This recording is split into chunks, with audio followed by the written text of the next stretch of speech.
Ang intense ng mga kaganapan ngayon sa abot kamay na pangarap sapagkat aaminin na nga ni Dax kila Annalyn at Lynette ang lahat ng nalalaman niya. Dito nga matapos mailigtas ni Annalyn ang buhay ni Dax ay makokonsensya nga ito at bilang pasasalamat ay sasabihin na niya ang mga sikretong nalalaman niya at ang mga kasabwat niya. Samantala ay hindi na nga mapakali itong si Moira at pupuntahan pa nga niya si Ninang para sabihin na dodoblehin niya ang kanyang bayad basta't masiguro nga lang ang pagkamatay ng star witness niyang si Dax. Dito nga ay magkakaharap na sila Dax at ang hitman ni Ninang kaya naman ay gagawin niyang panangga si Annalyn at kakaladkarin niya nga ito palayo.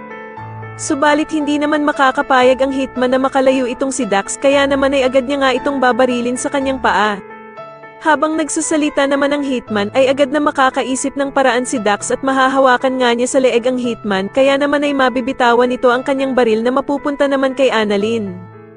Agad namang pupulutin ni Annalyn ang baril ng hitman at itututok nga ito sa kanila, subalit kabadong kabado nga ito dahil sa hindi naman siya sanay na hawakan ang baril na ito. Kaya naman ay sisigawan siya ni Dax na kailangan niya nga daw tapusin ng gunman dahil kapag hindi niya nga daw ito binaril, ay siya ang tatapusin ng hitman na siguradong ikakalaya ni Moira sa kulungan. Sa kabilang banda naman ay galit na susugudan nila Aling Susan at Josa sa kulungan itong si Moira, upang kamprontahin ito dahil sa ginawa niyang ang pag-utos sa hitman na patayin si Dax kasama ang mag-inang Annalyn at Lynette. Sobrang ikakagulat naman ni Moira ang gagawing pagsampal ng napakalakas sa kanya ni Aling Susan at magmamang-maangan pa nga ito sa kanyang ginawang pag-utos sa hitman.